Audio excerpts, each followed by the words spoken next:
You stand before a star court. The air is thin and cold. It tastes of ozone and ancient judgment. Your chair is not a chair at all. It is a disk of hard light suspended over an abyss. Below you, nothing. Around you, everything.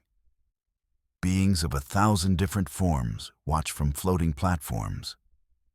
They are the jury of this impossible place. They call themselves the Tribunal of Cosmic Justice, a fancy name for a mob with very old grudges. Their leader sits highest of all, a being of shifting crystal and shadow. It is known only as the Adjudicator. Its voice echoes in your mind without ever moving its form.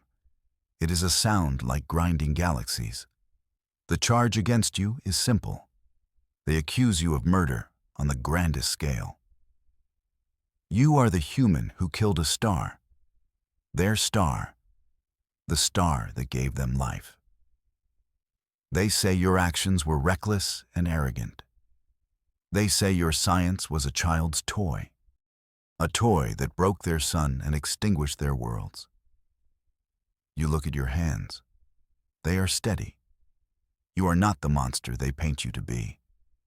You were a scientist, a rescuer. You were trying to save them. The memory of the project fills your mind. It is a ghost of light and hope against the courtroom's gloom. It feels like a lifetime ago. Another you, another universe.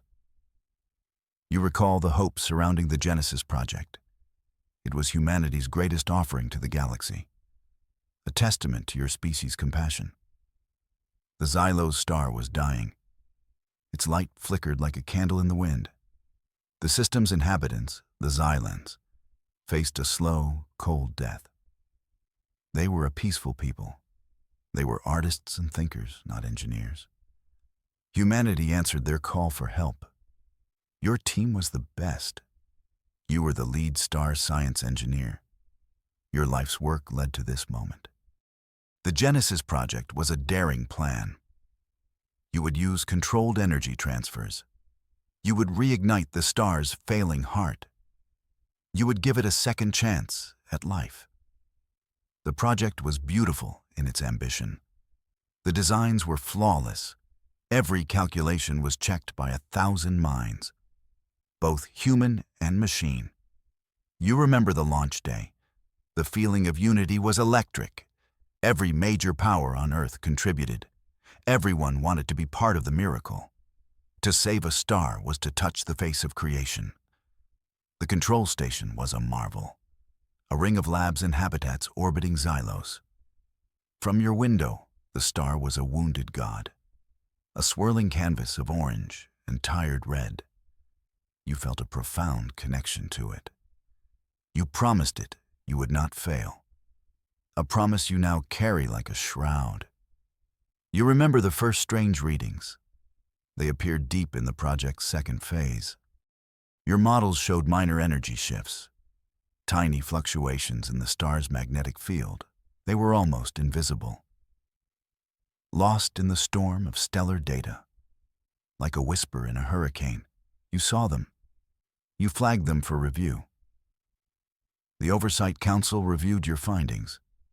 They were a panel of experienced minds, humans and allied aliens. They analyzed the data for 3 full days. Their conclusion was unanimous. The shifts were trivial. They called it star science noise.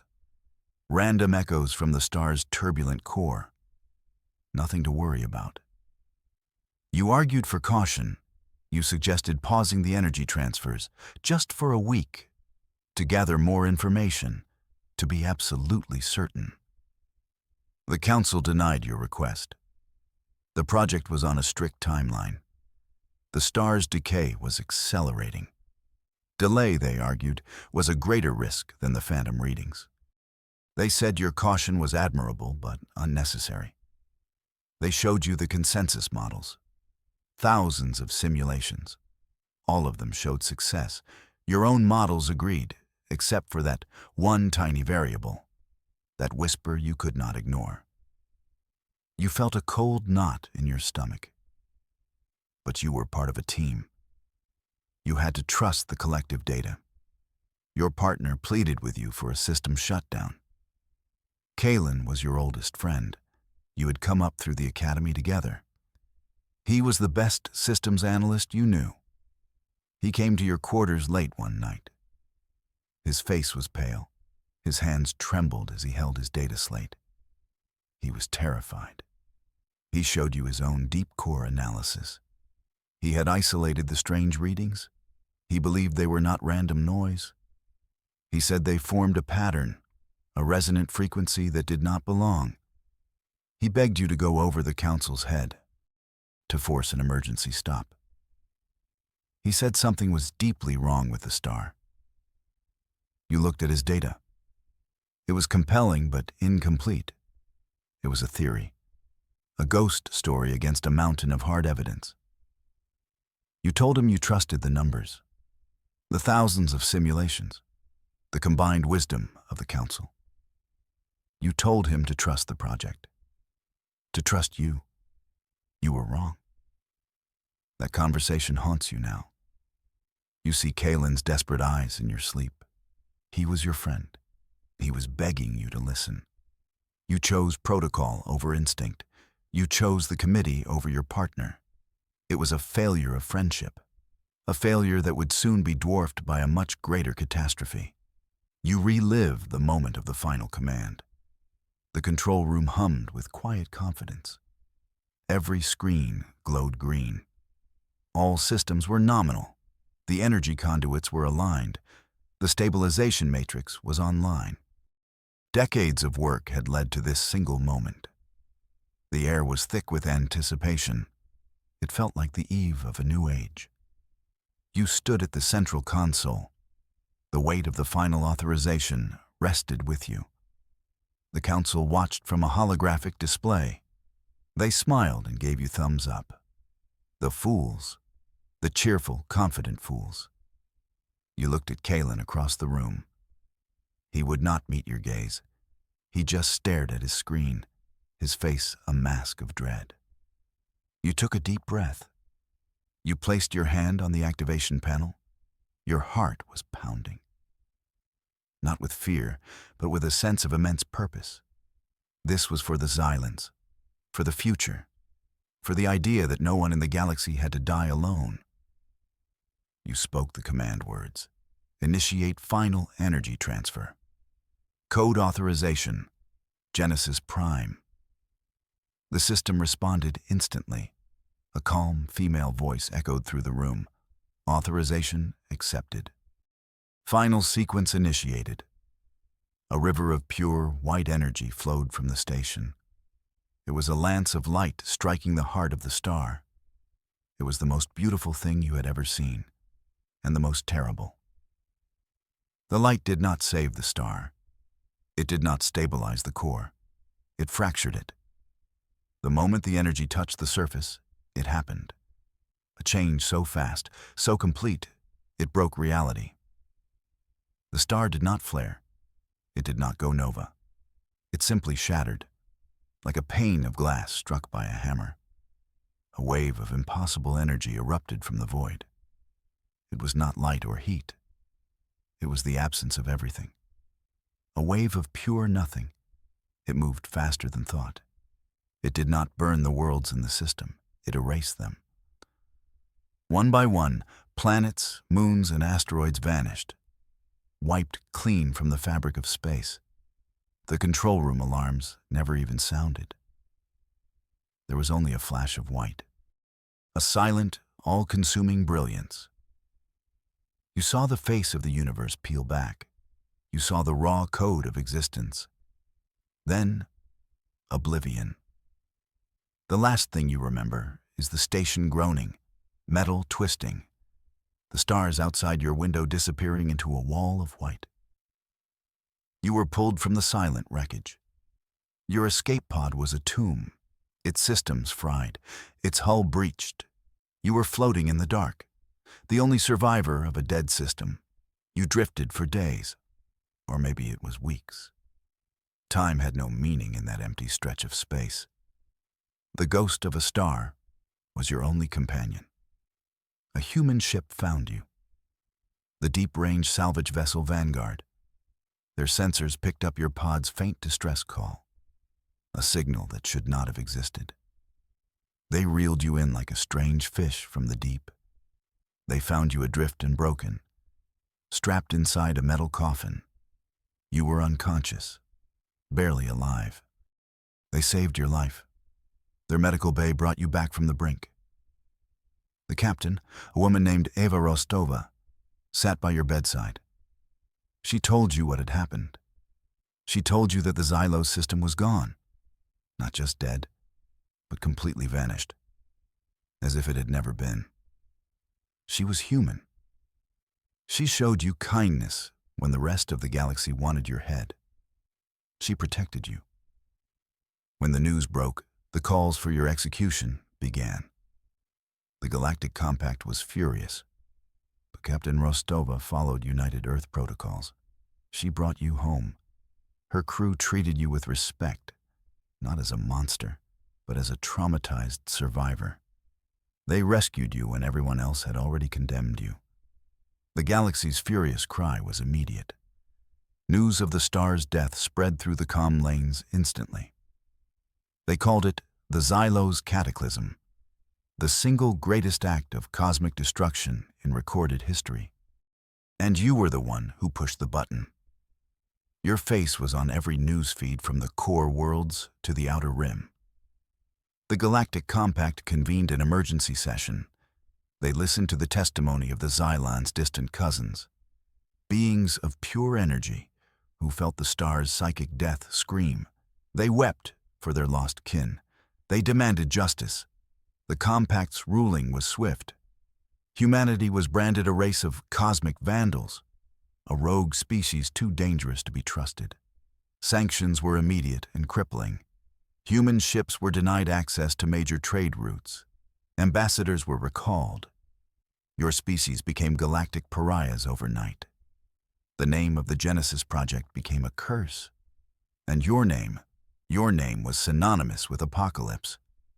A few extremists even called for the bombing of Earth, just to be safe. It was a dark time to be human. But then, something amazing happened. Earth's defense was unyielding. The United Earth government refused to surrender its own scientist. They received the Compact's demand for your extradition. They sent back a simple reply. Number odd, it was an act of defiance that stunned the galaxy. Humanity did not believe you were a monster. They believed in due process. They believed in their own. They argued that a single tragic accident should not define an entire species. They mounted a defense to find the real truth. They assembled a team of their brightest minds, investigators, physicists, and star science experts. They would conduct their own inquiry. They shielded you from the galaxy's rage. They gave you a safe house in the lunar colonies. They stood against the fury of 1,000 worlds. All for one person, all for you. It was a moment of profound unity for your species. They were not defending your mistake.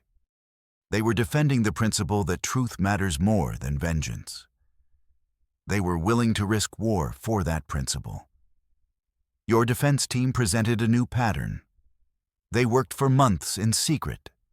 They sifted through the salvage data from your station. Most of it was corrupted. But they managed to restore fragments, the last few seconds of sensor readings before the end. They ran the data through every simulation imaginable. Then they found it, a ghost in the numbers. It was the same anomaly Kalen had seen. But this time, they could amplify it. It was not a resonance pattern from the star's core. It was something else entirely. Something artificial. A complex signal hidden beneath layers of natural stellar radiation. A variable you could never have seen with your station's equipment. It was a whisper that became a shout. A hidden message buried in the heart of a star. The team's lead analyst, a young woman with fire in her eyes, showed it to you. On the screen, the waveform was elegant. It was precise. It was undeniably manufactured. A chill ran down your spine. The star was not just dying. It was hiding a secret. It was never your mistake. The evidence was undeniable. The signal was an ancient piece of computer code, a logic bomb of incredible sophistication. It was designed to use a massive influx of energy as a trigger. The Genesis project was not the cure. It was the detonator. The star was a trap, waiting for a kind soul to spring it. The code was a weapon. When triggered, it did not cause a simple explosion. It initiated a controlled reality failure. It unraveled the fabric of space-time in a localized area. That is why the system vanished. It was not destroyed. It was deleted. A weapon of such power was unthinkable. Its existence defied all known laws of physics. The defense team tracked the code's origin. Its signature was unique. It matched a digital dialect found in only one place, the deepest archives of the Galactic Compact's judiciary. The code was ancient. It was a relic from a forgotten war, and its creators were still in power, waiting for the perfect opportunity. The true enemy was revealed.